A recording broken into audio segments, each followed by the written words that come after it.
आप सभी को रेमो का नमस्कार। आज की इस क्लास में मेरी आवाज़ आपको थोड़ी सी बदली हुई लगेगी क्योंकि थोड़ा कोल्ड भी है, थोड़ा फीवर भी है, आंखों से पानी भी गिर रहा है। पर मेरी पूरी कोशिश होगी, एनर्जी थोड़ी कम लगेगी बट मेरी पूरी कोशिश होगी कि आपको जो कुछ पढ़ाने जा रहा हूँ वो अच्छे से समझ में आए। अगर आपको लगेगा तो बाद में बता देना, मैं इस वीडियो को फिर से रिकॉर्ड कर दूंगा जब मेरा गला और कोल्ड सही हो जाएगा तो ठीक है, वरना मेरी पूरी कोशिश होगी कि आपको अच्छे से चीज़ समझ में आए। देखिए, टॉपिक का नाम है true discount and bankers discount. ये एक सब टॉपिक है कंपाउंड इंटरेस्ट और सिंपल इंटरेस्ट के टॉपिक में। आप कह रहे होगे कि डिस्काउंट शब्द लगा हुआ है और ये CISI में क्यों आता है। देखिए, ये इंटरेस्ट से जो ब्याज की कैलकुलेशन होती है उसी से कुछ मिलता जुलता होता है, तो इसलिए इसको बेहतर होता है कि आप CISI के साथ समझें। जैसे एक कॉन्सेप्ट मैंने आपको बताया था प्रेजेंट वैल्यू का, t=0 पर वैल्यूज़ लिखना, तो उस तरह से डिफरेंट टाइम स्टाम्प पे मनी में क्या चेंजेस आते हैं वो भी कहीं ना कहीं आपको जानने की ज़रूरत है। तो वो चीज़ आपने सीख रखी है, उसी का इस्तेमाल करके इसको समझना थोड़ा आसान हो जाता है।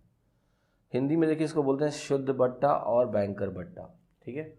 तो इसको भी आप समझ लो, अगर एग्ज़ाम में कोई सवाल इसे बेस्ड आएगा तो बहुत ही स्ट्रेट फॉरवर्ड आएगा, कोई कॉम्प्लेक्सिटी होगी नहीं और बहुत आसान भी है। सबसे बड़ी प्रॉब्लम ये होती है कि आप इन टर्म्स का मतलब ही नहीं जानते हैं। तो अगर आप इन टर्म का मतलब ही नहीं जानते हैं तो फिर तो आपको दिक्कत होगी। एक बार मैं आपको इनके टर्म का पूरा मतलब समझाता हूँ, जब आपको इसका पूरा मतलब समझ में आएगा फिर आप कभी गलती कर ही नहीं पाओगे, ठीक है। दिखाता हूँ आपको। चलिए इस केस को बहुत अच्छे से समझने की कोशिश करते हैं, मैं अच्छे से आपको समझाता हूँ। देखिए, मान लिए ए ने बी को लोन दिया और मुझे पता है लोन का जो इंटरेस्ट रेट है वो 10% है। और देखिए जो एग्रीमेंट है वो क्या है, इनके बीच में एक एग्रीमेंट होता है। ए ने बी को लोन दिया है तो लोन की कंडीशन देखो क्या है कि एग्रीमेंट ऐसा कुछ हुआ कि ए ने बी से बोला कि तुम्हें 2400 रुपीज़ मुझे लौटाने होंगे 2 साल के बाद, 2 ईयर्स लेटर, ठीक है। 2400 रुपये तुम्हें लौटाने होंगे 2 साल के बाद, आज का जो भी टाइम स्टाम्प है उसके 2 साल के बाद, और जो रेट परसेंटेज है वो 10% पर एनम है, ठीक है। कुछ भी नहीं दिया है, SI का केस है, समझना ध्यान से। 2400 का अमाउंट बी को लौटाना पड़ेगा ए को आफ्टर 2 ईयर्स, ठीक है। ये एक एग्रीमेंट हुआ इनके बीच में और रेट परसेंट भी मेंशन है कि भाई 10% पर एनम का इंटरेस्ट हमने लगाया हुआ है। ये एग्रीमेंट तैयार करते समय जो इंटरेस्ट की कैलकुलेशन हमने करी है वो 10% पर एनम के हिसाब से हुई है। तो इन्हें 2400 रुपीज़ वापस करना है 2 साल के बाद, यानी अगर 2 साल के बाद बी ने ए को पेमेंट किया तो 2400 रुपीज़ लौटाएगा।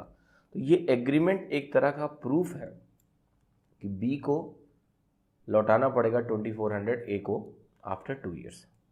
अब ध्यान से देखिए क्या है कि डेफिनेटली 2 साल वेट करेगा ए, इंटरेस्ट इसमें लगा के ही उसने टोटल वैल्यूज़ को बताई हुई है, लेकिन ए को ना पैसे की ज़रूरत पहले ही पड़ गई।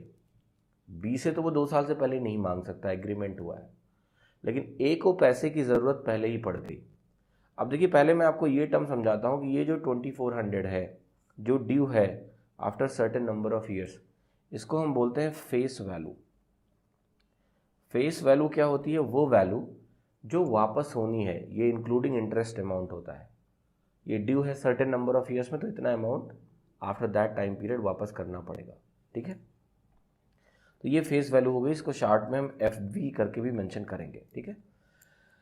अब देखिए क्या हुआ कि ए को ज़रूरत पड़ गई पैसे की पहले, तो ए किससे मदद मांगने जाएगा? ए पहुंच गया एक बैंक के पास, ए पहुंच गया एक बैंक के पास, बैंक का दरवाज़ा उसने खटखटाया।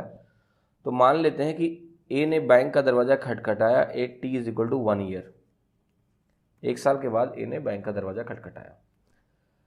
तो देखिए क्या कहानी थी कि t=0 पे कुछ अमाउंट उधार दिया गया, एग्रीमेंट ये था कि t=2 पे ये अमाउंट वापस होगा 2400 रुपीज़, लेकिन t=1 पे ही ए को पैसे की ज़रूरत पड़ गई, तो ए पहुंच गया बैंक के पास। बैंक को ए ने क्या किया कि ये वाली जो लीगल एग्रीमेंट होगा, कुछ भी बोल लो इसको आप, तो लीगल एग्रीमेंट या स्लिप थमाया बैंक को और बैंक से बोला कि बैंक वाले ऑफिसर ये स्लिप ले लो, क्योंकि ये स्लिप गारंटी है कि बी आपको एक और साल के बाद 2400 रुपये 2400 रुपीज़ लौटा देगा। प्लीज़ मेरी मदद करिए और मुझे अभी इस स्लिप के अगेंस्ट अमाउंट चाहिए। तो बैंक वाले ऑफिसर साहब ने बोला ठीक है, थोड़ा वेट करो, लॉबी में बैठो, मैं थोड़ी कैलकुलेशन करता हूँ। तो इनको लॉबी में भेज दिया, ए जाके लॉबी में वेट कर रहे हैं। बैंक वाले भाई साहब ने कुछ कैलकुलेशन करी कि जो 2400 रुपये ड्यू है, ये t=1 की बात है कहानी। बैंक में अभी जो चर्चा हो रही है t=1 पे, 2400 ड्यू है t=2 पे। इंटरेस्ट का रेट क्या है आपका? 10% है। सो बैंक वाले ऑफिसर ने क्या किया कि t=1 पे इस 2400 की नेट वर्थ निकाली, प्रेजेंट वर्थ निकाली यहाँ पर ये वैल्यू। तो ये वैल्यू क्या हो जाएगी आपकी? 2400 डिवाइडेड बाई 1.1, क्योंकि 10% का इंटरेस्ट है। ऐसे ही निकलता है ना प्रेजेंट वर्थ।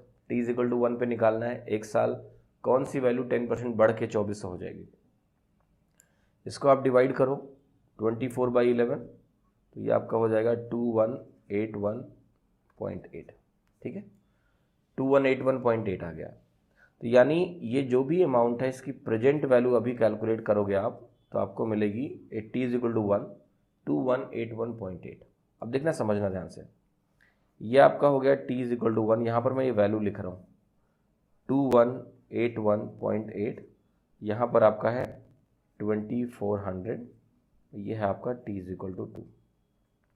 अच्छा, जब ये कैलकुलेशन कर रहे थे आपका मन नहीं माना और आप लॉबी से अंदर आगे भागे, और जैसे ही देखा कि इन्होंने ये कैलकुलेशन करी है 2181.8 t=1 पे इक्विवेलेंट है 2400 का, जो अमाउंट आपका एक और साल के बाद होता। तो आपने कहा कि सर ये वाला अमाउंट हमें दे दो। आपने कहा सर ये वाला अमाउंट हमें दे दो, आपको तो एक साल के बाद 2400 दे ही देगा वो। तो बैंक वाले भाई साहब ने क्या बोला कि देखिए ऐसा है, बैंक हूँ मैं कोई आपका रिश्तेदार नहीं हूँ। ये तो मैंने यही कैलकुलेट किया ना अभी कि 2181.8 10% बढ़ के 2400 के बराबर हो जाएगा, यानी ये 2400 का इक्विवेलेंट है अभी।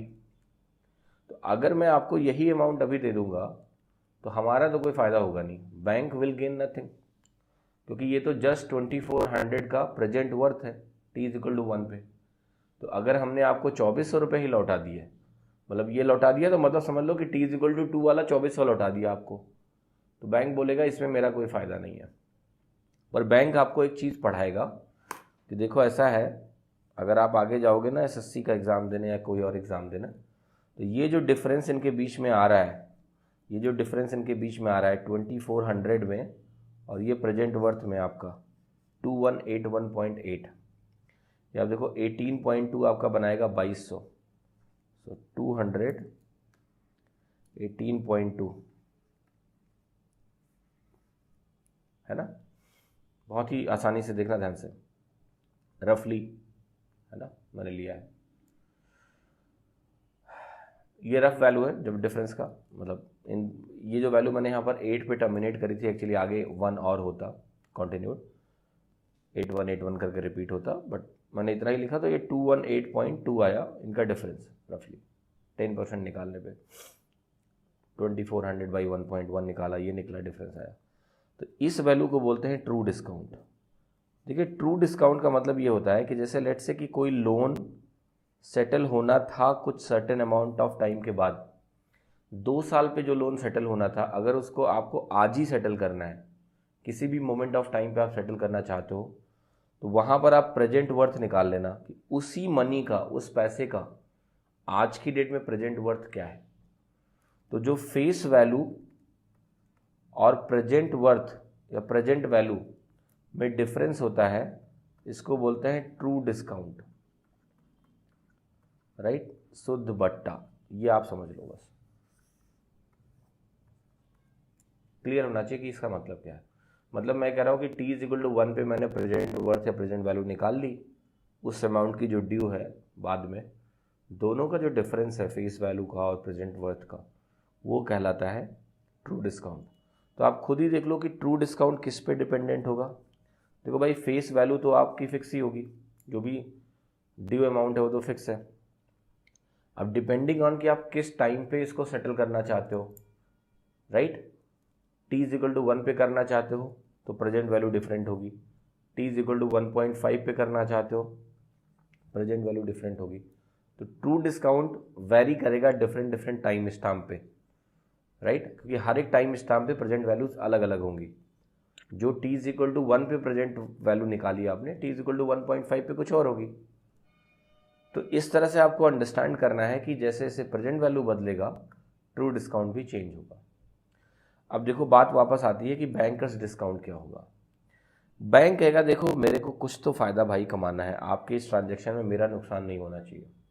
तो मैं फिर से ये आगे जाके लिखता हूँ आपको कि आपने निकाला यहाँ पर 2181.8 रफली, ये वैल्यू आपकी आ गई 2400, इसको आपने बोला है फेस वैल्यू, ये आपका हो गया प्रेजेंट वैल्यू, और ये आपको पता है कि यहाँ पर 10% का गेम है।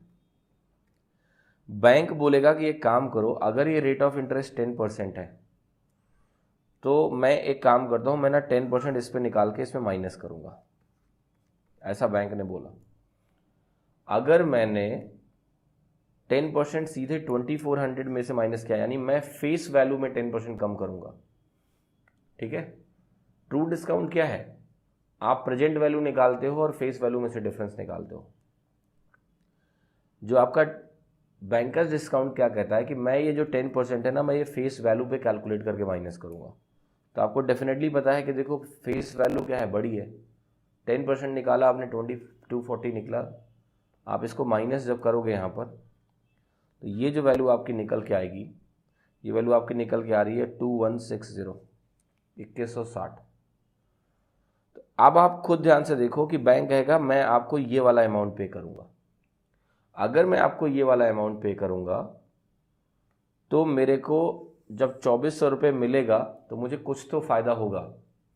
कितना फ़ायदा होगा, आप कहोगे देखो इस अमाउंट का 2400 का प्रेजेंट वैल्यू 2181.8 था, लेकिन मैंने आपको कितना दिया, 2160 ही दिया, ठीक है। अगर मैंने आपको 2160 ही दिया तो आप खुद ध्यान से देखो, यहाँ पर जो आपको फ़ायदा होता हुआ नज़र आ रहा है 21.8 का, ये बैंक का फ़ायदा हुआ t इज इक्वल टू 1 पे, जब इसने इसको कुछ पैसा दिया। इसको हम बोलते हैं बैंकर्स गेन। बैंक वाले का जो अभी गेन हुआ 21 रुपये 80 पैसे। मैंने वही बोला ना, बैंक रिश्तेदार नहीं है। तो बैंक कह रहा है कि मैं ये 10% ना इस वैल्यू पे क्यों निकालूं, ठीक है। वो तो ट्रू डिस्काउंट देगा, या फिर प्रेजेंट वैल्यू में कितना ऐड करें तो फ्यूचर वैल्यू आएगी, फेस वैल्यू आएगी। मैं तो सीधा सीधा इसमें से 10% माइनस करूँगा और फिर जो 240 आया और अभी इसकी प्रेजेंट वैल्यू ये है, तो ये मेरा बैंकर्स गेन हो गया, राइट, ये मेरा बैंकर्स गेन हो गया। अब देखो यही चीज़ें ना बुक में बड़े खतरनाक फार्मूलों के तौर पे लिखी होती है, लेकिन अगर आप इसको समझ जाए तो ये है क्या, ये बहुत ही बेसिक परसेंटेज का स्ट्रक्चर है और कुछ भी नहीं है। मैं आपको समझा देता हूँ, अगर आपको ये फॉर्मूले फॉर्म में लिखना है तो लिख लो। आप कहोगे कि ट्रू डिस्काउंट क्या होता है, तो देखो ट्रू डिस्काउंट कैसे लिखोगे आप कहोगे ट्रू डिस्काउंट कैसे निकलता है कि आपको देखो यूजुअली होगा क्या कि फेस वैल्यू मालूम होगा, ये आपको परसेंटेज चेंज भी मालूम होगा। मान लेते हैं कि ये परसेंटेज चेंज आपका R% है, फेस वैल्यू आपको पता होगा। तो अगर आपको फेस वैल्यू मालूम है तो आप कैसे कैलकुलेट करोगे, आप कहोगे फेस वैल्यू मुझे मालूम होगी, मैं उसमें से कुछ माइनस करूँगा, राइट, या आप ऐसे कहोगे कि फेस वैल्यू में से अगर मैं माइनस करूँ क्या प्रेजेंट वर्थ या प्रेजेंट वैल्यू तो मुझे ट्रू डिस्काउंट मिलेगा। और प्रेजेंट वैल्यू क्या है आप बताओ मुझे, आप कहोगे प्रेजेंट वैल्यू अगर मुझे निकालना है तो मेरा प्रेजेंट वैल्यू निकल के आएगा, सॉरी मैं लिख सकता हूँ यहाँ से कि face value minus present value कैसे निकलेगा, face value divided by 1 plus R%। तो देखो रेट ऑफ इंटरेस्ट है, लेकिन यहाँ कुछ टाइम पीरियड भी होगा, है ना, कुछ टाइम पीरियड भी होगा। जैसे इस केस में टाइम पीरियड क्या था, 1 ईयर का मसला था ये, ठीक है। तो यहाँ टाइम पीरियड 1 ईयर था, यहाँ मान लिया T है अगर, तो ये आर टी परसेंटेज बनाएगा, तो आप यहाँ कहोगे ये होगा 1 plus R T percentage. Face value में से face value upon 1 plus R T percentage जब माइनस किया तो मुझे मिला ट्रू डिस्काउंट। अब देखो यहाँ पर बैंकर्स डिस्काउंट क्या हुआ, बैंकर्स डिस्काउंट क्या हुआ।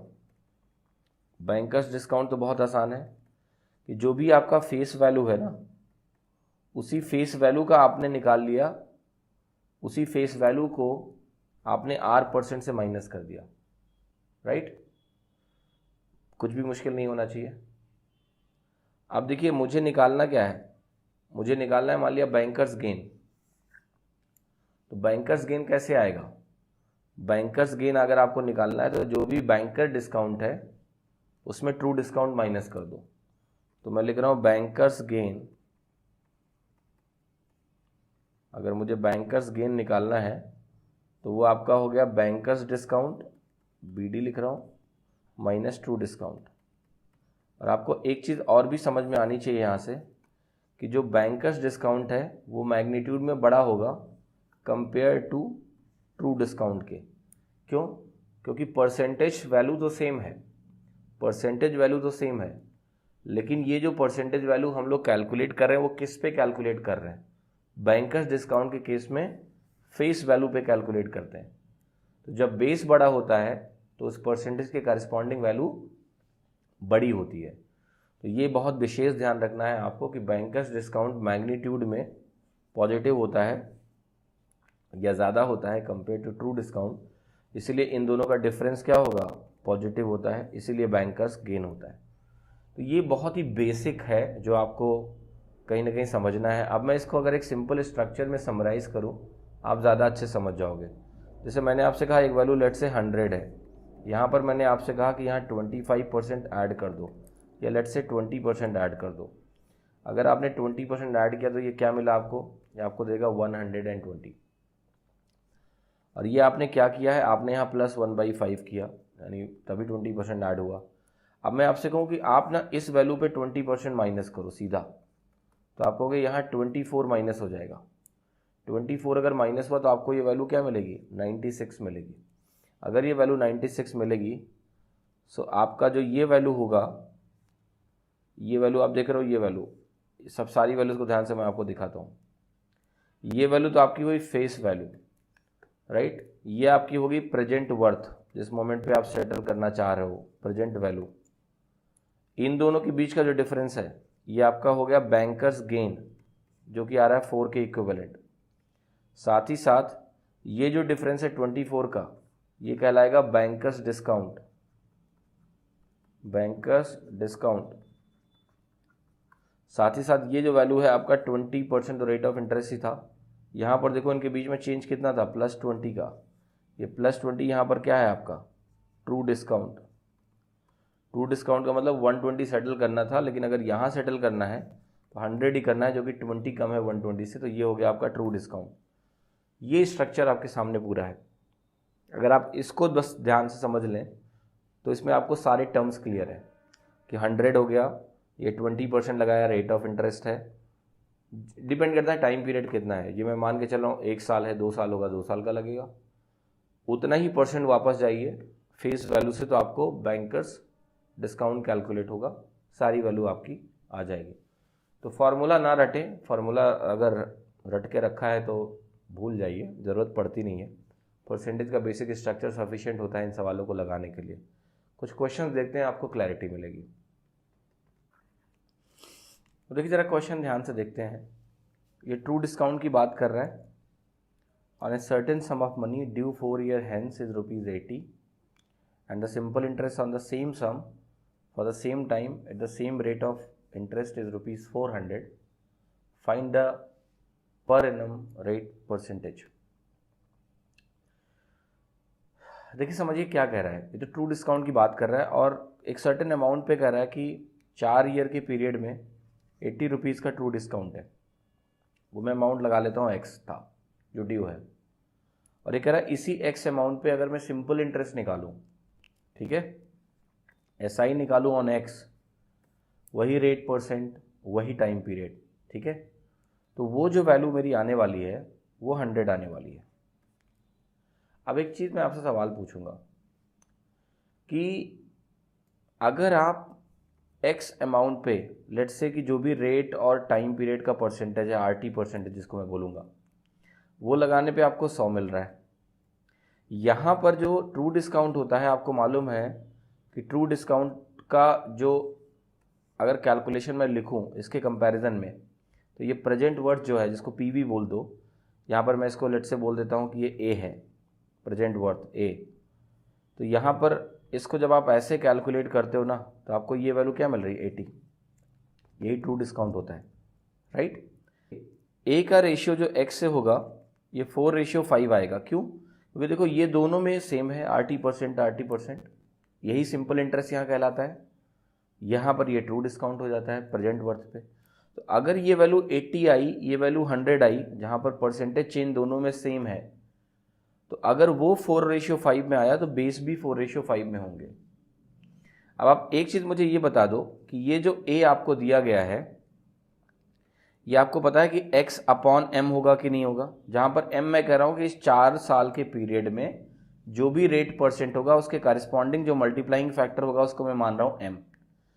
तो अगर मल्टीप्लाइंग फैक्टर m मान रहा हूँ तो x से वापस यहाँ आने में, प्रेजेंट वर्थ निकालने में मैं m से डिवाइड करूँगा। फॉर एग्जाम्पल मेरा कहना है कि अगर ये टोटल मान लिया 16% होगा, 4 साल 4%, तो 16% बनेगा। m की वैल्यू 1.16 हो जाएगी, तो a की वैल्यू x/1.16 हो जाएगी। मैं उसी तर्ज पे इस मल्टीप्लाइंग फैक्टर को m बोल रहा हूँ और मैं a को x/m लिख रहा हूँ। तो आपको रेशियो क्या मिल जाएगा, 1/m/1 या 1/m। ये बहुत ही इंटरेस्टिंग है, आप ध्यान से देखना। तो आप इसको अगर डिवाइड करने गए तो आपको ये वैल्यू मिल जाएगी ऐसा कुछ, है ना। सो यहाँ से आपको m की वैल्यू मिलेगी कितनी, m की वैल्यू आपको मिल गई, मल्टीप्लाइंग फैक्टर आपको मिल गया 1.25, जो कॉरेस्पॉन्ड करता है 25% को। लेकिन आंसर आपका 25% नहीं होगा सर। तो देखिए 4 ईयर्स में 25%, 1 ईयर में 25/4 आपको देगा, जो कि 61/4% होगा। ठीक है, ये आपका सही उत्तर हुआ। देखिए मैंने यहाँ कोई फॉर्मूला नहीं लिखा है, ज़रूरत ही नहीं है, आपको बस लॉजिक अंडरस्टैंड करना। मैं आपको फिर से समझाता हूँ। मैंने कहा कि जब मुझे x की प्रेजेंट वर्थ लिखनी होगी तो मैं रिवर्स प्रोसेस में जाने से मुझे मल्टीप्लाइंग फैक्टर से डिवाइड करना पड़ेगा, जो कि मैंने m मान लिया है। 4 साल में मल्टीप्लाइंग फैक्टर लगा लेते हैं कि m है, तो ये x/m बना। पहले मैंने क्या लिखा कि a का x से जो रेशियो है वो 4:5 है, बेस रेशियो, क्योंकि R/T% रेट और टाइम दोनों में सेम दिया हुआ था, तो इस पे डिपेंडेंट तो होगा नहीं, इंटरेस्ट बेस पे डिपेंडेंट होगा। तो बेस भी 80:100 यानी 4:5 में आया, यहाँ लिखा। फिर मैंने कहा a से x का रेशियो, a से x का रेशियो आप ऐसे देख सकते हैं कि a को मैं x/m बोल सकता हूँ, ठीक है, a को x/m बोल सकते हैं। या फिर आप खुद ही यहाँ से देखो कि x/a क्या है इस इक्वेशन में, इस स्ट्रक्चर में x/a आएगा 1.25, जो कि कुछ नहीं है, final value upon initial value है।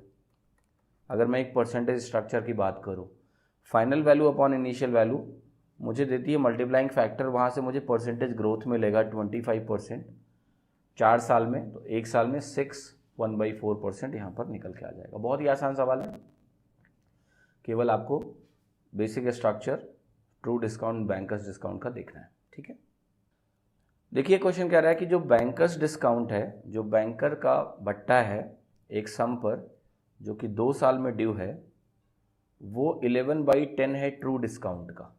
काफ़ी इंटरेस्टिंग है। बैंकर्स डिस्काउंट कह रहा है कि ट्रू डिस्काउंट का 11/10 है, तो आपको यहाँ पर रेट परसेंटेज मालूम करना है। आप मुझे ध्यान से बताएं कि अगर मैं थोड़ी देर के लिए ये मान लूँ कि मेरा ट्रू डिस्काउंट जो है 10 है, अगर मैंने कहा कि मेरा ट्रू डिस्काउंट 10 है, तो आप कहोगे ये वैल्यू आपकी +10 हो गई, ये आपका अमाउंट जो ड्यू होगा, ये आपकी प्रेजेंट वैल्यू आ गई। तो उस केस में बैंकर्स डिस्काउंट आपका क्या हो जाएगा, 11 हो जाएगा, यानी यहाँ से 11 पीछे आपका बैंकर्स डिस्काउंट होगा। तो ये वैल्यू इन दोनों के बीच में अंतर क्या होगा, +1 का होगा, कोई दिक्कत नहीं है। इस केस में मुझे क्या पता करना है कि ये 2 साल का मसला है, 2 साल का मसला है ये, और मुझे ये बताना है कि यहाँ पर जो रेट परसेंटेज है वो क्या होने वाला है। रेट परसेंटेज मुझे यहाँ पर ज्ञात करना है इस केस में, ठीक है। अब देखिए ध्यान से आप इसको समझने की कोशिश करना, मैं आपको सब अच्छे से समझाता हूँ। अगर मैं आपसे थोड़ी देर के लिए बोलता कि ये वैल्यू मान लिया 100 है, ये वैल्यू आपकी 10% है, तो ये वैल्यू आपकी 110 हो जाती। और अगर ये 10% होता तो ये वैल्यू आप 10% ही माइनस करते। ध्यान से देखो, अमाउंट 1110 का 10% 11 आ रहा है कि नहीं आ रहा है? यस आ रहा है। यानी यहाँ पर एक चीज़ फिट हो गई कि यहाँ पर 10% जो है रेट ऑफ इंटरेस्ट हो गया 2 साल का, क्योंकि यहाँ 2 साल की बात हो रही है। तो रेट हो गया आपका 5% पर एनम। कुछ भी इसमें नहीं था इस सवाल में, आपको परेशान होने की कहीं कोई ज़रूरत थी ही नहीं। ये बहुत ही आसान सवाल था, ठीक है। इसको समझने की कोशिश करो आप बहुत ध्यान से, है ना। 100, 110 ये आपका हो गया, 10% से 11 हो जाता, तो यहाँ रेट परसेंटेज आपका कितना बनेगा? 5%, जो कि बहुत ही आसान था कैलकुलेट करना। इसमें आपको कोई भी तकलीफ नहीं होनी चाहिए, राइट। ठीक है, चलिए आगे देखिए। इसमें दूसरा तरीका अगर आप लगाना चाहते तो आप कैसे करते, ये ऐसे देखना ध्यान से कि ये जो वैल्यू है ना, प्रेजेंट वैल्यू से लेके अमाउंट यानी फेस वैल्यू के बीच में, इसको आप बोल सकते हो ना RT परसेंटेज, RT परसेंटेज बोल सकते हैं, राइट। और सेम चीज़ क्या करेंगे हम ना, वापस जब जाएंगे तो यहाँ भी हम क्या करेंगे? RT परसेंटेज करेंगे, RT परसेंटेज करेंगे, है ना। यहाँ पर देखना, एक टर्म में इंट्रोड्यूस कर रहा हूँ मैं, कैपिटल R, जो कि मैं बोलूँगा R/100 है, ताकि मैं, सिंपल सी बात है, R/100 का मतलब क्या हुआ? R as a percentage. मैं R परसेंटेज को R से रिप्लेस करूँगा तो मैं इसको R इंटू टी भी लिख सकता हूँ, ठीक है, ताकि आपको ध्यान रहे कि ये R जो है ना, ये सिंपली R परसेंटेज के बराबर है। आप मुझे अब एक बात बताओ यहाँ पर देख के ध्यान से, कि जब मैं बैंकर्स डिस्काउंट की बात करूँगा तो वो क्या होगा? वो आप कहोगे वो होगा R into T into face value, होगा कि नहीं होगा? यही तो होगा। R into T is RT percentage of face value. अगर आप निकाल लो तो वो बैंकर्स डिस्काउंट होता है, राइट।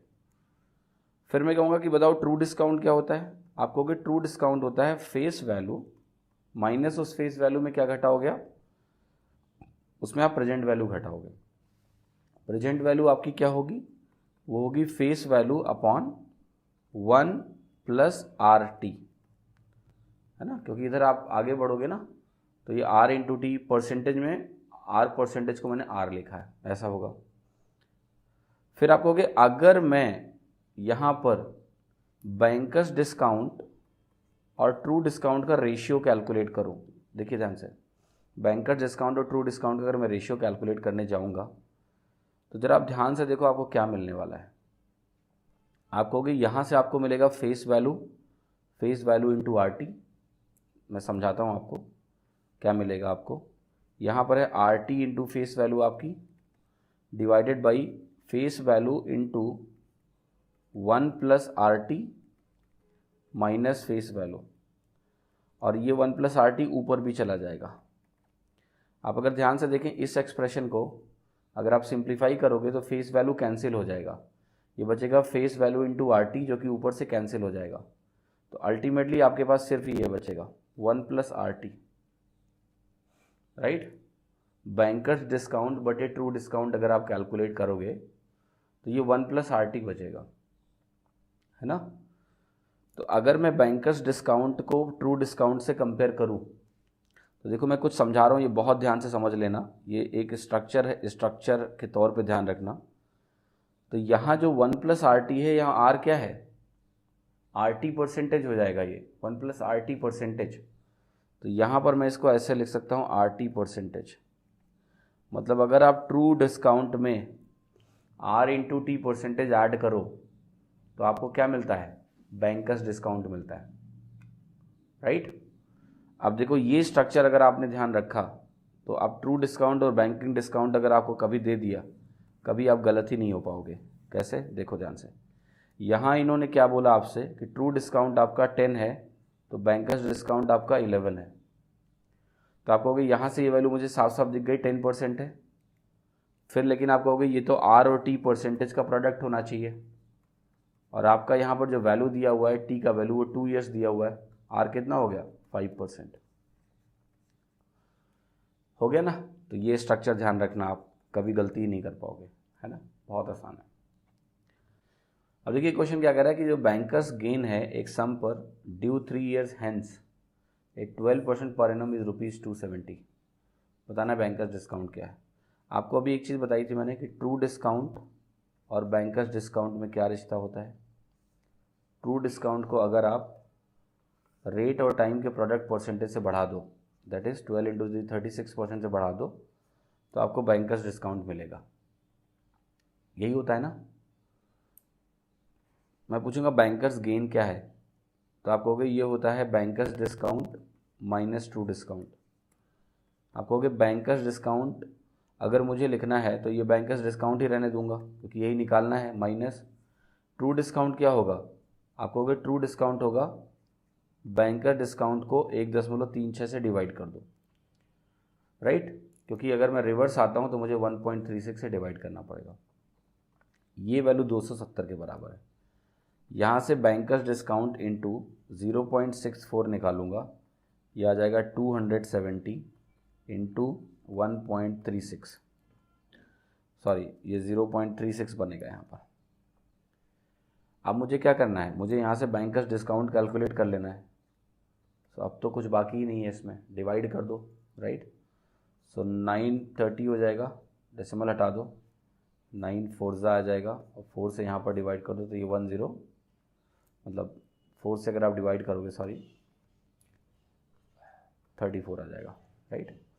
तो बैंकर्स डिस्काउंट अगर आपको यहाँ से कैलकुलेट करना है तो वो आपका 30 इंटू 34 हो गया, जो कि आ गया सीधे 1020, राइट। 30 इंटू 30 900, 30 इंटू 4 120, तो बैंकर्स डिस्काउंट आपका 1020 है। तो देखिए ये जो स्ट्रक्चर है ना आपका, ये बहुत इंपॉर्टेंट है कि ट्रू डिस्काउंट से बैंकर डिस्काउंट में जो कन्वर्जन है ना वो कैसे होता है, RT परसेंटेज इंक्रीज करने से। देखिए अगला क्वेश्चन क्या कह रहा है कि banker's discount on ₹1600 at 6% is same as the true discount on ₹1624 for the same time and at the same rate.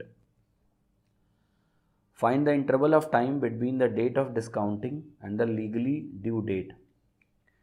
अब देखिए यहाँ पर कुछ रिलेशनशिप की बात की है उसने, राइट। ये कह रहा है कि जो बैंकर्स डिस्काउंट है 1600 रुपीज़ पे 6% के रेट से same time is the same as the true discount on ₹1664 for the same time and at the same rate.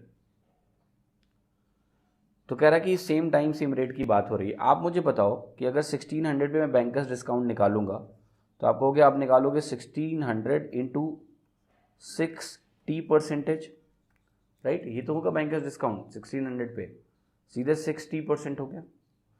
लेकिन जब मैं ट्रू डिस्काउंट निकालता हूँ जो कि बराबर है 1624 रुपये पे, अगर मैं ट्रू डिस्काउंट निकालने गया तो आपको पता है ट्रू डिस्काउंट कैसे कैलकुलेट होता है किसी भी अमाउंट पे, राइट। ध्यान से देखो ट्रू डिस्काउंट कैसे कैलकुलेट होता है। आप कहोगे अगर मुझे ट्रू डिस्काउंट किसी वैल्यू पे निकालना है तो आपको ये पता है कि नहीं कि जो बैंकर्स डिस्काउंट आप कैलकुलेट करते हो, जैसे ये ट्रू डिस्काउंट है, ये आपका बैंकर्स डिस्काउंट है, इनके बीच में जो अंतर होता है वो क्या होगा, यहाँ पर 60% का ही होगा। तो उसी अमाउंट पे अगर आपको बैंकर्स डिस्काउंट निकालना होता तो आप कहते इतना होता, राइट। लेकिन आपको निकालना क्या है, आपको निकालना है ट्रू डिस्काउंट, तो वापस आके मल्टीप्लाइंग फैक्टर से डिवाइड करना पड़ेगा, तो 1 + 60% हो गया, राइट। दैट सिंपल है ना, यही तो आपको करना पड़ेगा और तो कुछ नया नहीं करना है आपको। 1600 इंटू 60%, ये आपका बैंकर्स डिस्काउंट है किस अमाउंट पे, किस अमाउंट पे, यहाँ पर आपका 1600 रुपये पे। अगर मुझे 1600 रुपये पे ट्रू डिस्काउंट निकालना है तो मैं सीधा लिखूंगा बैंकर्स डिस्काउंट 1624 पे डिवाइडेड बाई उसके करस्पॉन्डिंग जो भी मल्टीप्लाइंग फैक्टर होगा 1 + 60%। अब आपको क्या करना है, देखो 60 कैंसिल हो गया पूरा, ये 1600 और 1624 जो आपके सामने लिखे हुए हैं, यहाँ से आप कहोगे 1 + 60% आपका हो जाएगा 1 + 24/1600। कुछ ऐसा निकल के आएगा कि नहीं आएगा, ऐसा निकल के आएगा। तो 60% जो आपका है वो 24/1600 हो गया, T से आपने कैंसिल किया, 6 से आपने कैंसिल किया, तो ये वैल्यू आपकी आ गई 4, राइट। ये वैल्यू आ गई 1/400।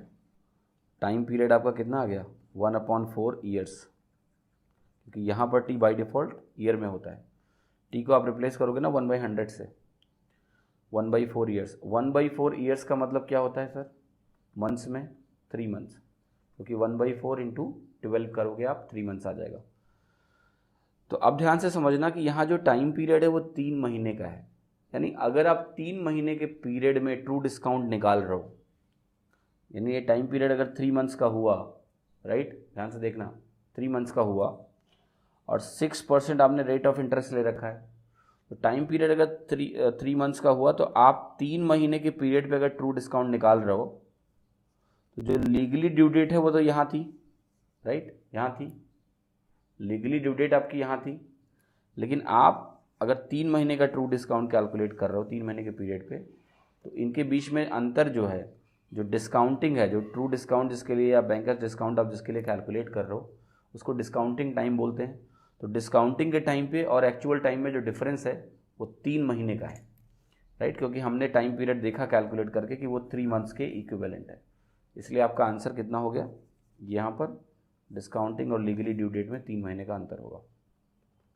देखिए क्वेश्चन क्या कह रहा है कि एक आदमी है जिसने एक स्कूटर परचेज किया 30,000 में और उसी दिन उसको बेच दिया 39,000 में, और कह रहा है कि allowing the buyer a credit of 3 years, right, मतलब ये जो 39,000 है ये बायर को क्रेडिट दिया उसने 3 साल का, मतलब 3 साल बाद पे कर देना आप। रेट ऑफ इंटरेस्ट 10% है, तो बताना उसका गेन कितना है। तो देखो उसने 30,000 में ख़रीदा, यानी अगर मैं प्रेजेंट टाइम की बात करूं t इज इक्वल टू 0 पे, तो 30,000 उसकी प्रेजेंट वर्थ है, जिसमें जो उसका कॉस्ट प्राइस है, कॉस्ट प्राइस है t इज इक्वल टू 0 मुझे मालूम है।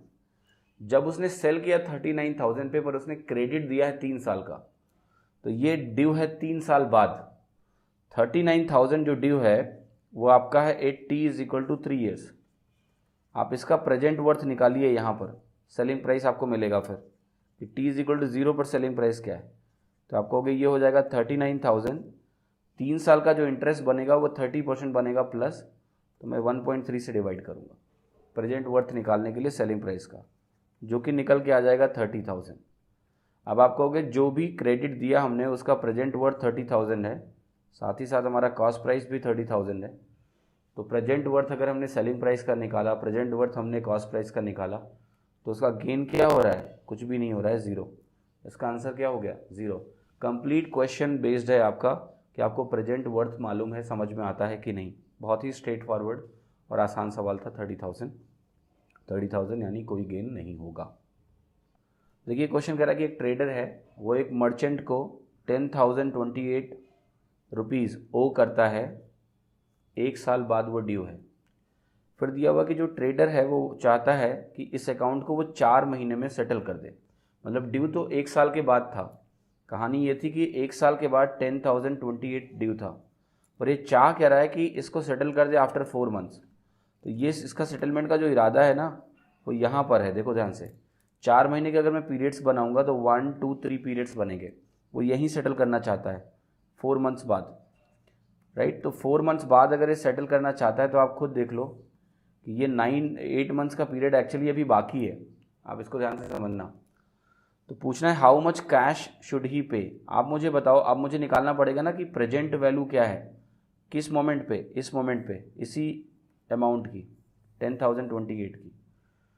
तो आप कहोगे कि देखिए 13.5% का टोटल ओवरऑल इंटरेस्ट है पूरे साल का, तो इसको आप 4 से डिवाइड कर लो, सॉरी 3 से डिवाइड कर लो, क्योंकि 4 महीने के 3 पीरियड बनेंगे।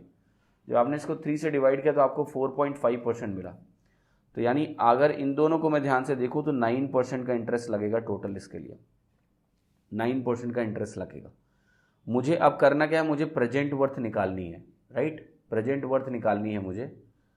तो मुझे इस 10,028 को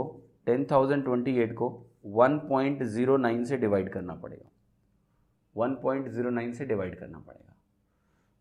जब तक आप ये डिवीज़न नहीं करोगे ना तब तक आपको कुछ नहीं मिलेगा। जब आप इसको डिवाइड करोगे तो आपको ये मालूम चल गया कि 9% जो है ना वो रेट ऑफ इंटरेस्ट बनने वाला है। तो 10,000 को अगर मैं 1.09 से डिवाइड करूं, क्योंकि 8 महीने का मसला अभी बाकी है, तो इसको डिवाइड करने के लिए मुझे प्रेजेंट वर्थ मिल जाएगा, और प्रेजेंट वर्थ मिल गया तो मैं डिवाइड करके आंसर निकाल लूँगा कि क्या आएगा। ठीक है, तो देखिए इसको डिवाइड करते हैं।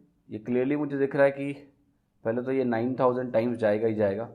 9000 टाइम आपका कितना हो जाएगा, ये 9810 बना देगा आपका, राइट। सो 9810 के बाद मुझे कितना और चाहिए, मुझे 190 चाहिए और 28 और चाहिए, यानी मुझे 218 और चाहिए, जो कि इसका 200 गुना है, 200 गुना और हो जाएगा। ये वैल्यू 9200 है, यानी यहाँ पर अगर कैश पेमेंट करना है तो 9200 अमाउंट का करना पड़ेगा प्रेजेंट वर्थ के बराबर। 8t = 4 मंथ्स, आंसर आ जाएगा आसानी से बिना किसी प्रॉब्लम के। देखिए क्वेश्चन कह रहा है कि एक मर्चेंट है, वो एक बिजनेसमैन को ओ करता है 6820 ड्यू 1 ईयर फ्रॉम नाउ। और ये मर्चेंट क्या कर रहा है, ये अकाउंट को सेटल करना चाहता है 4 महीने में। Rate of interest 15% per annum है, the amount he should pay. Same सवाल है, ठीक है, बिल्कुल एग्जैक्टली वैसा ही है। तो ये आपका होमवर्क है, ये आपकी जस्ट प्रैक्टिस के लिए, उसमें और इसमें कोई अंतर ही नहीं है। ठीक है, आप लोग कैलकुलेट करिए और आंसर निकालिए। ठीक है, होमवर्क है आपका, ये आपके प्रैक्टिस के लिए बिल्कुल पिछले सवाल से मैच करता हुआ क्वेश्चन है। ठीक है, एग्जैक्टली जैसा मैंने वो किया वैसे ही आपको ये करना है। ठीक है, देखिए क्या कह रहा है ये क्वेश्चन, ये कह रहा है कि ट्रू डिस्काउंट 150 रुपये पे जो कि ड्यू है सर्टेन टाइम के बाद, वो 30 रुपीज़ है। फिर कह रहा है what will be the true discount on the same sum due after a quarter of the former time, the rate of interest being same. पहले के टाइम का अगर टाइम 1 क्वार्टर कर दिया जाए, 1/4 कर दिया जाए, तो कह रहा है ट्रू डिस्काउंट कितना होगा, वो कैलकुलेट करो। एक चीज़ ये बताओ मुझे कि अगर ये 150 रुपीज़ है और आपका जो ट्रू डिस्काउंट है वो 30 है, मैंने यहाँ लिखा, तो ये आपका 120 हो जाएगा। अगर ये 120 हुआ तो 30/120 कितना आया, 25% आया, ये तो हुआ। तो ये जो 25% है ये क्या होगा, आपका रेट और टाइम का प्रोडक्ट होगा, यही तो होगा।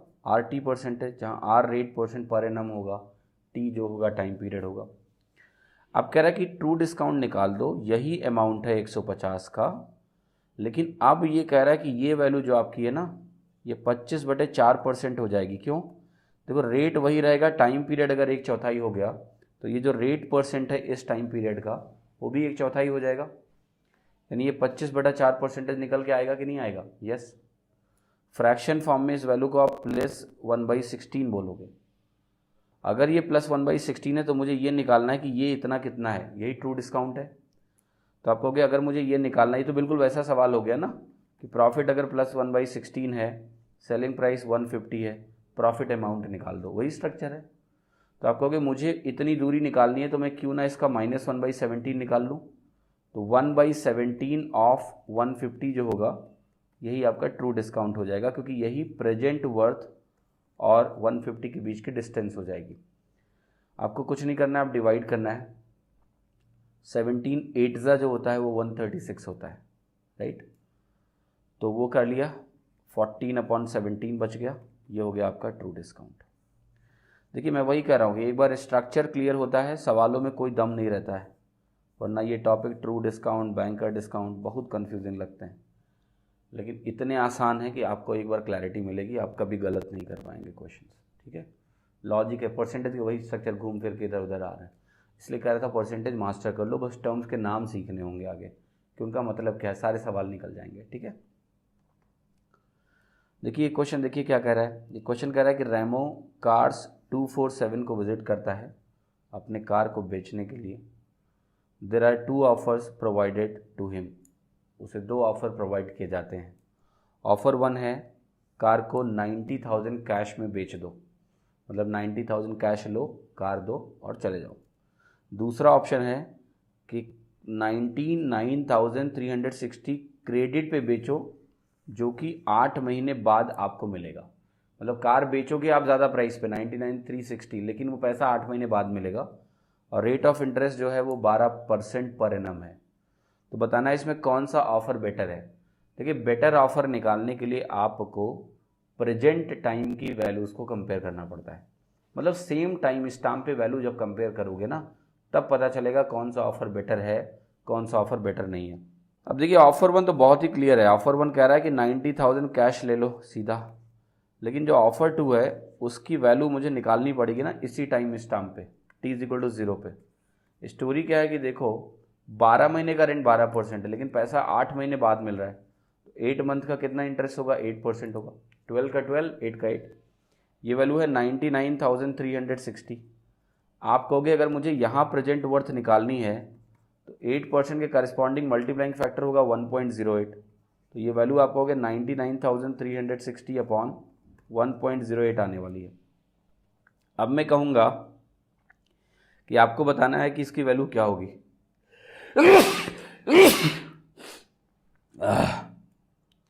तो देखिए इसकी वैल्यू निकालना कोई बहुत मुश्किल काम नहीं है, आपको यही देखना है कि 90,000 से बड़ी है छोटी है, ऑफर पता लग जाएगा कौन सा बेहतर है।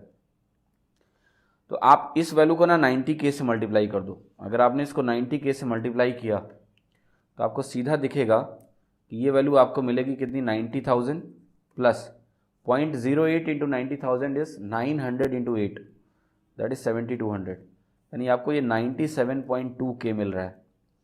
ध्यान से देखो आप, जब इस वैल्यू को मैं 1.08 से डिवाइड कर रहा हूँ, हो क्या रहा है आप ध्यान से देखो कि 90 से मल्टीप्लाई करने पे मुझे 99,360 नहीं मिला, बेस को 97.2 मिला। इसका मतलब ये हुआ कि इसको मुझे 90K से ज़्यादा से मल्टीप्लाई करना होगा, यानी दूसरे ऑफ़र में जो वैल्यू है ना वो अभी 90,000 से बड़ी आ रही है।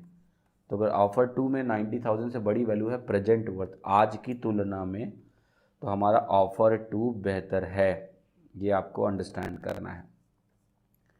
ऑफर टू बेहतर क्यों है समझ में आ गया, क्योंकि 1.08 into more than 90,000 will give you this 99,360, right.